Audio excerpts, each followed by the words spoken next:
அனைவருக்கும் வணக்கம். தாவேகா தலைவர் விஜய் இன்னைக்கு கன்னியாகுமரிக்கு போயிருக்காரு தேர்தல் பிரச்சாரத்திற்காக. இன்னைக்கு சில அறிவிப்புகள் கொடுத்துருக்காருங்க கன்னியாகுமரியில். அது என்னென்னன்றதெல்லாம் நம்ம பார்க்கறதுக்கு முன்னாடி விஜய் சமீபத்தில் காரைக்குடிக்கு போனப்போ ஒரு சைக்கிள் எடுத்துகிட்டு ஓட்டிகிட்டு போனாப்புல. அந்த சைக்கிளை விஜய் ஓட்டிக்கிட்டு போனப்போ என்னென்ன கூத்துக்கள்லாம் அரங்கேறிச்சு அப்படின்றதெல்லாம் நம்ம பார்த்துருப்போம்.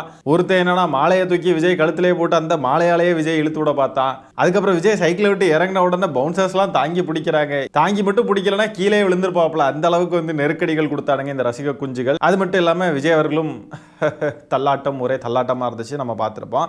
இப்போ என்னன்னா கன்னியாகுமரியில் விஜய் சைக்கிள் எடுத்து ஓட்டியிருக்காருங்க. சைக்கிள் எடுத்துட்டு ஓட்டிக்கிட்டு இருக்கிறப்ப பார்த்தீங்கன்னா எதிரில் ரசிக குஞ்சுகள்லாம் கும்பலாக இவரை நோக்கி ஓடி வந்திருக்கானுங்க. இவருக்கு பார்த்ததும் ஒரே பதற்றமாகி போச்சு. ஐயையோ இது சரிப்பட்டு வராதுன்னு சொல்லிட்டு சைக்கிளை விட்டுக்கிட்டு நேராக வண்டிகள் ஓடிட்டாப்ல பிரச்சார வாகனத்துக்குள்ள. அந்த கண்கொள்ளா காட்சிகளை முதல்ல நம்ம பார்த்துருவோம் வாங்க. சைக்கிள் எடுத்துக்கிட்டு ஓட்டுறாப்புல. எதுக்கு இதெல்லாம், எதுக்கு? அங்கே பின்னாடி பாருங்க போலீஸ்காரங்க ஒரு ரசிக குஞ்சு இடையில வந்துட்டான்னு அப்படியே அவர் கட்டடிச்சு போறாரு. பின்னாடி காவல்துறையினரும் பவுன்சர்ஸும் ஓடி வராங்கங்க. ஒரு மாதிரிங்க இந்த ஆள் ஒரு நார்சிஸ்டிக் புத்தி. எல்லாரையும் கஷ்டப்படுத்தணும், நம்ம வாட்டுக்கு என்னவாது பண்ணிக்கிட்டே இருக்கணும் அப்படின்னு சொல்லிட்டு ஒரு நார்சிச மனநிலை இந்த நபருக்கு. பின்னாடி பாருங்க எல்லாரையும் ஓட விட்டுட்டு வராப்புல ரோட்லேயே. ஒரு கட்டத்துக்கு மேலே இந்த ரசிக குஞ்சுகள்லாம் கும்பலாக நிற்கிறத பார்த்துட்டு சைக்கிள் நிறுத்திட்டு அப்படியே வண்டியை கொடுத்துட்டு ஓடுறாப்புல குடுன்னு ஓடி போய் வண்டிக்குள்ளே ஏறி ஒளிஞ்சிட்டாப்புல. வண்டிக்குள்ளே இருந்தால் தான்டா நமக்கு சேஃப்டி அப்படின்னு அந்த வண்டியையே பிரித்து மேய்ச்சி எடுத்துகிட்டு போயிடுவானுங்க. அந்த மாதிரி பட்டவனுங்க. விஜய் கையில் கிடச்சாருன்னு சொன்னா அவ்வளோதான், எல்லாத்தையும் பிச்சு கழட்டி எடுத்துட்டு போயிடுவானுங்க. இப்போ ஒரு 2 நாளாக விஜய் ஃபுல் ஹேண்டோட வராருங்க. அதுக்கு முன்னாடி வரைக்கும் ஃபுல் ஹேண்டில் வரமாட்டார். அதுக்கும் ஏதாவது காரணம் இருக்குமா? கையை ஏதாவது பண்ணிடுவானுங்களா ரசிக குஞ்சுகள், அதனால ஏதாவது பண்ணுறாரான்னு தெரில. இன்றைக்கி அதாவது ஏப்ரல் 12ஆம் தேதி விஜய் வீட்டை விட்டு வெளியே வந்திருக்கார். நாளைக்கு 13ஆம் தேதி வெளியே வரமாட்டார். அவ்வளோதான், ஒரு நாள் விட்டு ஒரு நாள். ஆனால் பாராட்டணுங்க உண்மையிலேயே. ஏன்னா முன்னாடியெல்லாம் வீட்டை விட்டு வெளியே வர மாட்டாரே, மாதக்கணக்காக வர மாட்டார். இப்போ ஒரு நாள் விட்டு ஒரு நாள். எவ்வளோ பெரிய மாற்றம், முன்னேற்றம். தாவேகா மணி வில்லிவாக்கத்தில் ரத்து, டி நகரில் ரத்து, சைதாப்பேட்டையில் ரத்து, கடலூருக்கு போகிறது ரத்து. நேற்றுக்கு அதாவது ஏப்ரல் 11ஆம் தேதி போகிறது இருந்தது ரத்து. அடுத்தது நாளைக்கு அதையும் முன்னாடியே தெரிவிச்சிட்டாங்க. ஏப்ரல் 13ஆம் தேதி கும்மிடிப்பூண்டிக்கு போகிறதா இருந்தாப்புல அதுவும் ரத்து. எல்லாம் ரத்து. அதுக்கு என்னமோ நிர்வாக காரணமா, ஏதோ புதுசாக நிர்வாக காரணம்லாம் சொல்கிறாங்க. இப்படி ஒரு காரணத்தை யாருமே இது வரைக்கும் சொன்னதில்லை. நிர்வாக காரணம் அப்படின்னு சொன்னாக்கா அதுக்கு பேர் சோம்பேறித்தனம், அவ்வளோதான். அது என்ன நிர்வாக காரணம்னு சொல்லணும் இல்லையா? அதனாலன்னு சொல்லலாம் இல்லையா? விஜய்க்கு சோம்பேறித்தனம் வேற ஒன்றும் கிடையாது. காவல்துறையும் தேர்தல் ஆணையமும் பெர்மிஷன் கொடுத்ததுக்கு பிறகும் இவர் வராமல் இருக்காருன்னு சொன்னால் இதுக்கு பேர் என்னது? சோம்பேறித்தனம் தான். இதுவே திமுக கையில் அதிகாரம்லாம் இருந்துச்சுன்னு சொன்னால் இந்நேரத்துக்கு என்னை முடக்கிட்டாங்க ஒடுக்கிட்டாங்க அப்படின்ட்டு ஏதாவது ஒரு நரேட்டிவை செட் பண்ண பார்த்துருப்பாரு. ஆனால் பெரம்பூரில் பிரச்சாரத்துக்கு அனுமதி கொடுத்தும் விஜய் போகாமல் இருந்தப்போ அவர் இந்த ஏதோ குழியெல்லாம் தோட்டிட்டாங்க அது இதுன்னு ட்ராமா கிரியேட் பண்ணார் பாருங்க. அப்போவே அம்பலப்பட்டு போயிட்டாப்ல. அதெல்லாம் பெருசாக எடுபடலை அப்படின்ன உடனே இப்போ நிர்வாக காரணங்கள் அப்படி இப்படின்னு என்னெல்லாமோ புதுசாக உருட்டிக்கிட்டு இருக்காங்க. சரி, இப்போ கன்னியாகுமரிக்கு போயிருக்காரு விஜய். கன்னியாகுமரிக்கு போகிறதுக்கு முன்னாடி சென்னையிலேருந்து கிளம்பியிருப்பார் இல்லையா? கிளம்பி ஏதோ ஒரு சிக்னலில் நிற்கிறப்ப பார்த்தீங்கன்னா அணில் குஞ்சுகள் பண்ணக்கூடிய அட்டகாசங்களை பாருங்கள். முதல்ல அவர் கார் நிற்கிது, எவனோ ஒருத்தனுக்கு காசு கொடுத்து வர வச்சுருக்காங்க இந்த அணில் குஞ்சை. இந்த அணில் குஞ்சு பார்த்தீங்கன்னா ஏதோ பூ மாலையெல்லாம் வாங்கிட்டு வந்திருக்கான். ஏதோ பூவெல்லாம் வாங்கிட்டு அப்படியே போய் காரில் தூக்கி போடுறான், எறிகிறான். என்ன அது ஆக்வார்டாக இருக்குது, பார்க்கவே ஆக்வார்டாக இருக்குது. ஆக்வார்ட் எப்படி தான் இப்படிலாம் பண்ணுறானுங்க அப்படின்றது நமக்கு சத்தியமாக புரிய மாட்டேங்குதுங்க. ஐயோ எல்லாரும் பார்க்குறாங்க, நடு ரோடு சிக்னலு, ஏன்டா இப்படிலாம் பண்ணுறீங்க? அதுவும் ஹெல்மெட் இல்லாமல் வரான். போக்குவரத்து காவல்துறை இது என்னன்றதை பார்த்து இந்த நபருக்கு ஃபைன் போட்டு விடணும் அப்படின்றத நான் என்னுடைய கோரிக்கையாக வச்சுக்கிறேன். சரி, வரதும் தான் வந்தால் ஒரு 4-5 பேர் இல்லை ஒரு 10-15 பேர் சேர்ந்து வந்திருந்தால் ஆக்வார்டாக இருக்காது.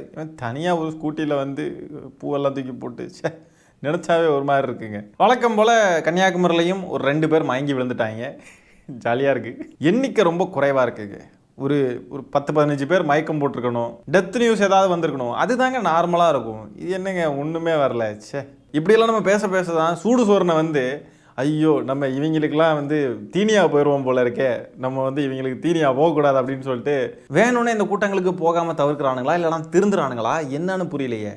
எது நடந்தாலும் நல்லது தான். அப்படி எவனும் வருந்தலை திருந்தலைன்னு சொன்னால் நம்ம அப்படி தான் பேசுவோம். இவனுங்கெல்லாம் சாவணும் இல்லைன்னா மயக்கம் போடணும், ஏதாவது ஆகணுங்க இவனுங்களுக்கு. மொத்தமே ஒரு 100 பேரோ 200 பேரோ கூட நிற்பானுங்களான்னு தெரில.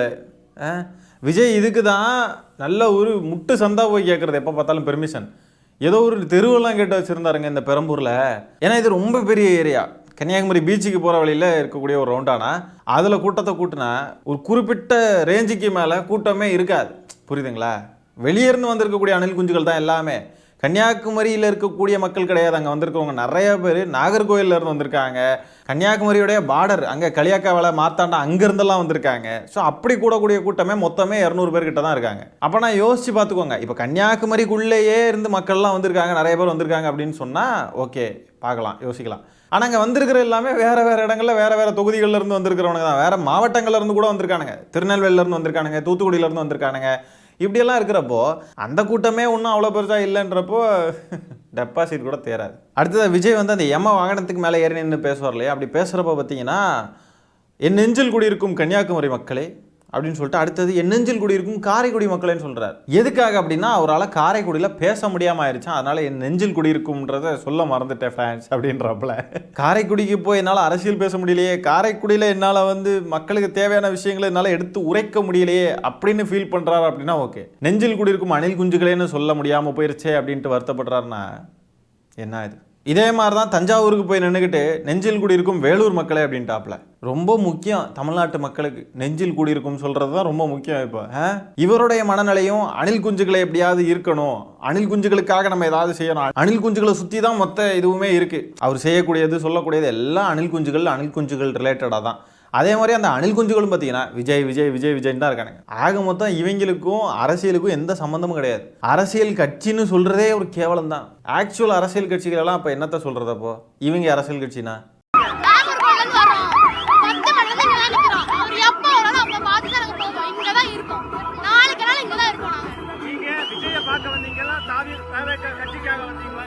விஜய பார்க்க தான் வந்தோம். எனக்கு ஓட்டு கிடையாது, நான் 10ஆம் கிளாஸ் தான் படிக்கிறேன், எனக்கு ஓட்டலாம் இல்லை, விஜய பார்க்க தான் வந்தேன். ஃபர்ஸ்ட் டைம் இங்க வராரு, அதனால வந்திருக்கேன். நான் தான் சொன்னேன்ல, இவங்க கன்னியாகுமரியிலேருந்து வரல, நாகர்கோயிலேருந்து வந்திருக்காங்க.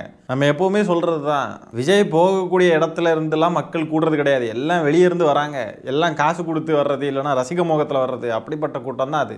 வெளியே இருந்து வர்றது ஒரு பக்கம் இருந்தாலும், வெளியே இருந்து வர்றவங்களுக்கும் நிறைய பேருக்கு ஓட்டு கிடையாது. ஊருக்குள்ளேருந்து வராங்கன்னு சொன்னாலும் அவங்களுக்கும் ஓட்டு கிடையாது நிறைய பேருக்கு. கட்சிக்காக அரசியலுக்காக வந்தீங்களா இல்லை விஜயை பார்க்க வந்தீங்களா அப்படின்னா விஜயை பார்க்க தான் வந்திருக்கோம். அதை பெருமையாக நினைக்கிறாங்க.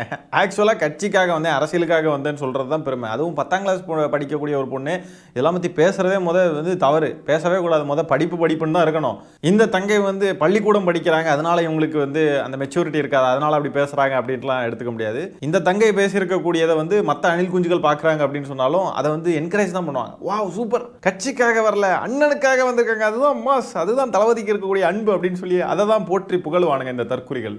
இப்போ 10ஆம் கிளாஸ் படித்த ஒரு பொண்ணு பேசுனாங்களா, அடுத்தது பார்த்தீங்கன்னா காலேஜ் படிக்கக்கூடியவங்க செமஸ்டர் எக்ஸாம்ஸ் இருக்குது ஆனால் நாங்கள் இங்கே வந்திருக்கோம் அப்படின்னு சொல்லி பெருமையாக பேசுகிறாங்க. இதெல்லாம் நம்ம என்ன பார்க்காதத, எல்லாம் இதே கேஸ் தான், எல்லாம் ஒரே மாதிரி தான் இருக்குது. எங்களுக்கு திங்கக்கிழமை செமஸ்டர் எக்ஸாம் இருக்குது, அந்த செமஸ்டர் எக்ஸாமோட நாங்களாம் வந்திருக்கோம்னா அப்போ இதில் வந்து தெரிஞ்சுக்கோனால எவ்வளோ பெரிய டிக் ரசிகர். காலேஜ் ப்ரொஃபஸர் பார்த்தோம்னா காது மேலே அடிப்பாங்க. டிவிக்கே உயிர் சொல்ல முடியாத அளவுக்கு டிவிக்கே தான் ப்ரோ. இதை பார்த்தானே எங்கள் அப்பா விளக்க பார்த்தாலும் அடிப்பாரு ப்ரோ. இதெல்லாம் எப்படி உருப்படும்? இப்படி இருந்தா அப்பா விளக்கு மாத்தாலும் அடிப்பாங்கன்னு சொல்கிறாங்க. அப்போ அப்பாவுக்கு தெரியாமல் தான் வந்திருக்காங்க. வீட்டில் பெற்றோருக்கு தெரியாமல் எதுவும் சொல்லாமல் கொள்ளாமல் தான் வராங்க. இப்படி வீட்டில் சொல்லாமல் போய் தான் பல பேர் வந்து அவங்க பிள்ளைங்களை இழந்திருக்காங்க. வாழ்க்கை ஃபுல்லாக பெற்றோரை நடைபணமாக நடக்க விட்டுருக்காங்க. தஞ்சாவூரில் விக்னேஷ்ன்ற பையன் தொடங்கி கரூரில் நிறைய பேர் வந்திருக்காங்க. கரூரில் பார்த்தீங்கன்னா ஒரு அப்பா, அவருக்கு ஒரு மகளும் மனைவியும் மட்டும்தான் இருக்காங்க.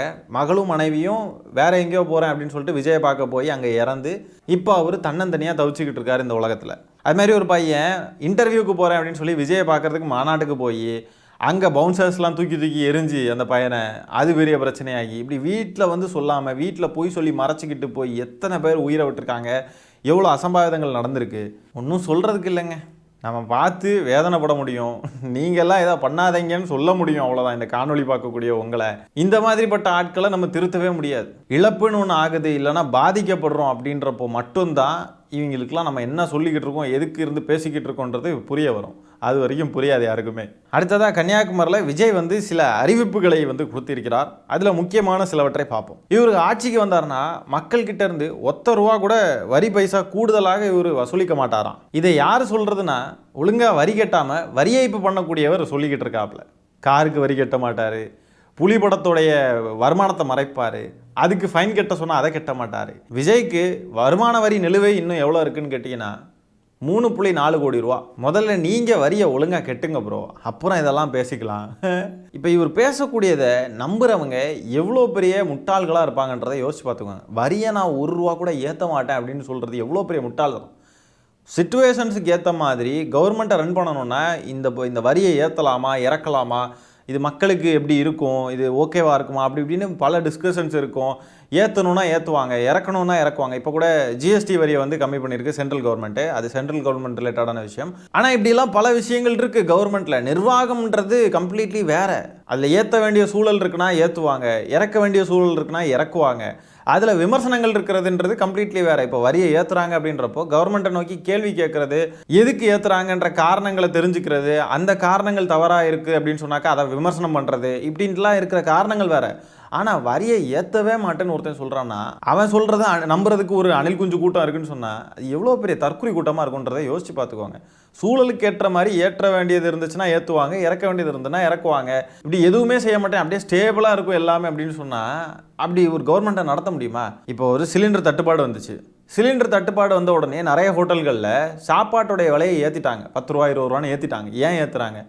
அப்படியே நான் சேம் ரேட்டுக்கு தான் நான் விற்பேன் அப்படின்னு சொல்லி விற்றா கடையை நடத்த முடியாது, இழுத்து முட்டு போக வேண்டியதான். பெட்ரோல் விலை ஏறுது, டீசல் விலை ஏறுதுன்னு சொன்னால் டாக்ஸி இதெல்லாம் ஓட்டுவாங்க பாருங்கள், அவங்களோட விலையை வந்து 5 ரூபா 10 ரூபா ஏற்றுவாங்க. ஏன்னா வேறு வழி கிடையாது. அப்போ தான் அந்த தொழிலில் செய்ய முடியும். அதே மாதிரி தான் கவர்மெண்ட்டும் சிச்சுவேஷன்ஸுக்கு ஏற்ற மாதிரி வரியை ஏற்றணுமா இறக்கணுமான்னு எல்லாமே வந்து கவர்மெண்ட் முடிவு பண்ணும். அது எவ்வளோ ஏற்றுறாங்க, மக்களை எப்படி அது இம்பேக்ட் பண்ணுது, அது எவ்வளோ பாதிக்குது, மக்களுடைய நிதி நிலையை அது பாதிக்காமல் இருக்குதா, அப்படி இப்படின்னு எல்லாமே அதுக்குள்ளே இருக்குது. இது எல்லாம் பொறுத்து தான் வரி ஏற்றுறது இறக்குறது எல்லாமே அதில் இருக்குங்க. இதெல்லாம் இந்த தற்கொலைக்கு இந்த அடிப்படை புரிதல் கூட இல்லாமல் எவனோ ஏதோ எழுதி கொடுத்துருக்கான், அதை வந்து பேசிக்கிட்டு இருக்காப்புல இந்த பேப்பரை பார்த்து வாசிச்சுக்கிட்டு. அப்போ விஜய் என்ன சொல்ல வரார் அப்படின்னா, விஜய் வந்து ஆட்சியில் இருக்கவார் அப்படின்னா இந்த வார்த்தையை சொல்லவே கசக்குது, இருந்தாலும் சொல்லுவோம். அவர் ஆட்சி பண்ணுறாரு அப்படின்னா ஏதாவது நிதி நெருக்கடி ஏற்படுது, இல்லை ஏதாவது கிரைசிஸ், ஏதோ ஒரு பிரச்சனை, வரியை ஏற்றி தான் ஆகணும் அப்படின்ற ஒரு சூழல் இருக்குது அப்படின்ற இடத்துல விஜய் என்ன பண்ணுவார்னா, மக்கள்கிட்ட இருந்து 1 ரூபா கூட வரி வாங்காமல் அவருடைய சொந்த காசை போட்டு எல்லாத்தையும் மேனேஜ் பண்ணுவார். சொந்த காசு எல்லாமே. இதை நம்பிக்கிட்டு அங்கேருந்து விசில் அடித்து கை தட்டுறானுங்கன்னா அவனுக்கு எப்போ ஏற்பட்ட தற்கொலை கூட்டமாக இருக்குன்னு யோசிச்சு பாருங்க. புழுக்குன்னு புளிக்கிட்டு இருக்காருங்க. இவர் கொடுக்குற அறிவிப்புலாம் அந்த லட்சணத்தில் தான் இருக்குது. சூப்பர் 6 திட்டம், அன்னபூரணி சூப்பர் 6 திட்டம், விளக்கு பிடிக்கும் திட்டம், 0 டார்க் ஸ்பாட்ஸ், அண்ணன் சீர் திட்டம்.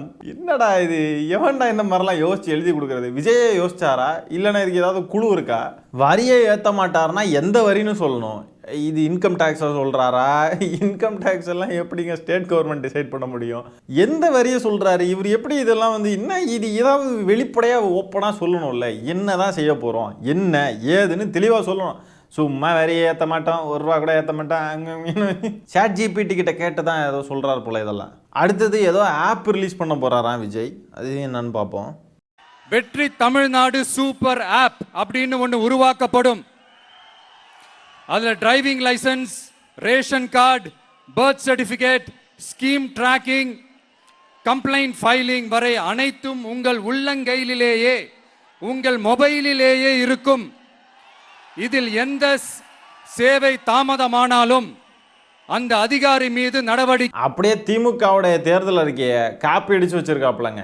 வெற்றி தமிழ்நாடு சூப்பர் செயலியாம். திமுகவுடைய தேர்தல் அறிக்கையில் அப்படியே இருக்கு பாருங்க. இது பொதுமக்களுக்கு அரசிடமிருந்து தேவைப்படும் சேவைகளை எளிமையாக பெறும் வகையில் ஒரு பெரும் செயலி சூப்பர் ஆப் உருவாக்கப்படும்.